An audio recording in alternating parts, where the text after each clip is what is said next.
Good evening. Hope you had a wonderful Wednesday in the Lord. Let me ask you this. Do you have any opera going on in your life? Huh? Have you ever been to an opera? Well, if you have, you know that the general theme is usually love. Then you throw in some hate, some tragedy, and sometimes there is envy. And a few times you might have opera buffa, means comedy. And I had the pleasure of taking some teenagers, preteens, to see an opera earlier this afternoon. And like I said, we were talking about soap operas earlier today because we were looking at the life of King Asa, how he pleased the Lord. His heart was perfect. He did all that was right in the sight of the Lord, like his descendant or his grandfather, King David. But it said in 1 Kings 15, everything King David did was perfect toward the Lord, save for that situation with Uriah. Well, then I thought about soap operas because Asa, right? Asa Buchanan, I believe that was from One Life to Live. And I was like, well, that's where you get the words, the two words soap opera from. Well, the opera that I took my students to, it was first shown in Europe 203 years ago in 1816. So opera is drama, right? Some type of long drawn out acts about a situation in life and so many twists and turns. My goodness, I didn't see how they could even keep up with the storyline. It was just so much. And soap, we know where that came from as far as soap operas because the advertisers, I think the first one to support one of those dramatic shows or programs, I believe, was Tide.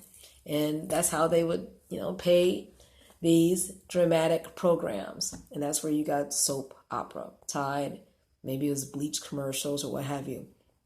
Anyway, when you think about the stories in the Old Testament, so much drama and opera, and even in 1 Kings 16, just a continuation of so many kings who inherited evil from their fathers or their grandfathers, and they just continued. And they kept on saying that this king did even more evil than his father. And it just kept on going on and on. And I think we got up all the way to, I think, Omri. Is it? Yeah, Omri. It said in verse 29, Omri reigned over Israel and Samaria for 22 years. And in verse 30, Omri was the father of Ahab. And Ahab did evil in the sight of the Lord above all that were before him. So it just kept on increasing over and over, and just the cumulative effect of evil. How can we protect ourselves if we have an environment that's negative or trying to pull toward the world or the things that are not pleasing to the Lord? I always tell my students, you got to perfect the art of ignoring, right? Your neighbor want to pull you down and get you in trouble, but you have to put those blinders on and be content with being deaf or being blind to what they're doing. Well, in Proverbs 25, because we're in September 25th, the day of or the night of, the last verse, 28, you have to rule your spirit. You have to have that self-control, because it says he or she that have no rule of their spirit is likened to a city with the walls broken down. They have no protection from getting in trouble, from getting assaulted from the enemy.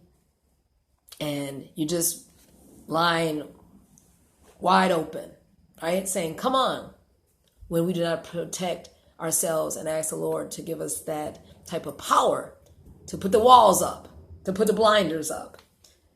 And also in verse 11, we should be very careful what comes out of our mouth. And sometimes we have to speak to ourselves, right? Because a word fitly spoken are like apples of gold and pictures of silver. There are a lot of gray silver pictures, but just encourage yourself in the Lord and know that you don't have to succumb to what is in your environment. You don't have to be part of that soap opera or that drama around you, but you could be the exception. You don't have to be what your descendants or your parents or your environment.